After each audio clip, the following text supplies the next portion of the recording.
ഇറാനിലെ നിലവിലെ ഭരണകൂടത്തിനെതിരെ American president Donald Trump കടുത്ത നടപടികൾ തന്നെ സ്വീകരിക്കണമെന്ന് അഭ്യർത്ഥിച്ച് സോഷ്യൽ മീഡിയയിൽ വീഡിയോ പങ്കുവച്ച യുവാവ് സ്വയം ജീവനൊടുക്കിയെന്നാണ് ഇന്നലെ റിപ്പോർട്ടുകൾ വന്നത്. പൂരിയ ഹമീദി എന്ന യുവാവാണ് മരിച്ചതെന്ന് ഇറാനിയൻ മാധ്യമങ്ങൾ റിപ്പോർട്ട് ചെയ്തു. തെക്കൻ തുറമുഖ നഗരമായ ബുഷഹറിലെ സ്വദേശിയായിരുന്നു ജീവനൊടുക്കിയ ഹമീദി. 10 മിനിറ്റ് 44 സെക്കൻഡ് ദൈർഘ്യമുള്ളൊരു വീഡിയോയിൽ ഇറാനിൽ പ്രതിഷേധങ്ങൾ അടിച്ചമർത്തിയതിലൂടെ 10,000-കണക്കിന് ആളുകൾ കൊല്ലപ്പെട്ടുവെന്ന് ആരോപിച്ചുകൊണ്ട് ഹമീദി അന്താരാഷ്ട്ര ശ്രദ്ധ പിടിച്ചു പറ്റിയിരുന്നു. ഈ വീഡിയോ നിങ്ങൾ കാണുമ്പോൾ ഞാൻ ജീവനോടെ ഉണ്ടാകില്ല എന്ന വാക്കുകളോടെയാണ് ഹമീദി അയാളുടെ ആ വീഡിയോ ആരംഭിക്കുന്നത്. ഫെബ്രുവരി 5-ന് "this is my sacrifice, please free my country" എന്ന തലക്കെട്ടോടെയാണ് വീഡിയോ യൂട്യൂബിൽ പ്രസിദ്ധീകരിച്ചത്. അമേരിക്ക ഇറാനുമായി ഏതെങ്കിലും തരത്തിലുള്ള കരാറിൽ എത്തുന്നത് അവിടെ കൊല്ലപ്പെട്ടവരോടുള്ള വഞ്ചന ആയിരിക്കുമെന്നാണ് ഹമീദി ആ വീഡിയോയിൽ പറയുന്നത്. ട്രംപ് ഞങ്ങളോട് പ്രതിഷേധം തുടരാൻ പറഞ്ഞു, അത് ഞങ്ങളെല്ലാം വിശ്വസിക്കുകയും ചെയ്തു. പക്ഷേ ഇറാനിലെ ആയുധധാരികളോട് ഒറ്റയ്ക്ക് പോരാടാൻ ഞങ്ങൾക്ക് കഴിയില്ല.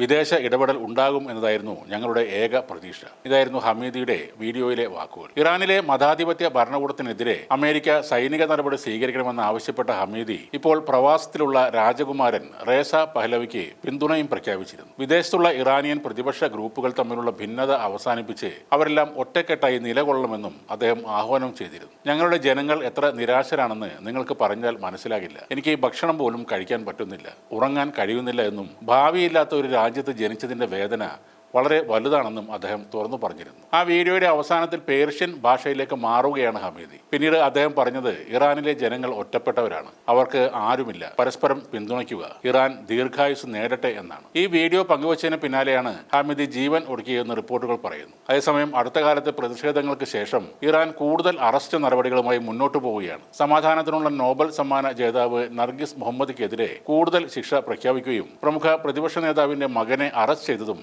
ഈ പശ്ചാത്തലത്തിലാണ്. നൊബേൽ സമ്മാന ജേത്രി നർഗീസ് മുഹമ്മദിക്ക് ഇറാനിലെ ഒരു കോടതി 6 വർഷം തടവ് ശിക്ഷ വിധിച്ചു. കുറ്റകൃത്യങ്ങൾ നടത്തുന്നതിനായി ഒത്തുചേരലും ഗൂഢാലോചനയും നടത്തിയെന്ന കേസിലാണ് ശിക്ഷ. രാജ്യത്ത് നിന്ന് പുറത്ത് പോകുന്നതിന് 2 വർഷത്തെ വിലക്കും ഏർപ്പെടുത്തിയതായി വാർത്താ ഏജൻസി AFP റിപ്പോർട്ട് ചെയ്തു. പ്രചാരണ പ്രവർത്തനവുമായി ബന്ധപ്പെട്ട മറ്റൊരു കേസിൽ മുഹമ്മദിക്ക് 1.5 വർഷം തടവ് ശിക്ഷയും ലഭിച്ചതായി അവരുടെ അഭിഭാഷകൻ അറിയിച്ചു. കൂടാതെ കിഴക്കൻ സൗത്ത് ഖൊറാസൻ പ്രവിശ്യയിലെ ഖോസ്പ് നഗരത്തിലേക്ക് 2 വർഷത്തെ നാടുകടത്തൽ ശിക്ഷയും ഇവർക്ക് വിധിച്ചിട്ടുണ്ട്. ഹൃദയ സംബന്ധമായ രോഗങ്ങൾ ഉൾപ്പെടെ ഗുരുതരമായ ആരോഗ്യ പ്രശ്നങ്ങൾ മുഹമ്മദിക്ക് തുടരുന്ന സാഹചര്യത്തിൽ ചികിത്സയ്ക്ക് താൽക്കാലിക ജാമ്യം അനുവദിക്കുമെന്നാണ് പ്രതീക്ഷിക്കുന്നതെന്ന് അവരുടെ അഭിഭാഷകൻ പറയുന്നു. ജയിലിൽ ആവശ്യമായ ചികിത്സയും കുടുംബവുമായി ഫോൺ വിളിക്കാനുള്ള അനുവാദവും നിഷേധിക്കുന്നതിനെതിരെ ഫെബ്രുവരി 2-ന് മുഹമ്മദി നിരാഹാര സമരം ആരംഭിച്ചിരുന്നു. ഈ സമരം അവരുടെ ജീവന് ഭീഷണിയാകാമെന്ന് മനുഷ്യാവകാശ സംഘടനകൾ മുന്നറിയിപ്പ് നൽകുന്നുണ്ട്. പ്രതിദിനം കുറഞ്ഞത് 15 വ്യത്യസ്ത മരുന്നുകൾ ഇവർക്ക് ആവശ്യമാണെന്ന് റിപ്പോർട്ടുകൾ പറയുന്നു. ഇറാനിൽ സ്ത്രീകളുടെ അടിച്ചമർത്തലിനെതിരായ പോരാട്ടത്തിനും മനുഷ്യാവകാശങ്ങൾ പ്രോത്സാഹിപ്പിച്ചതിനുമാണ്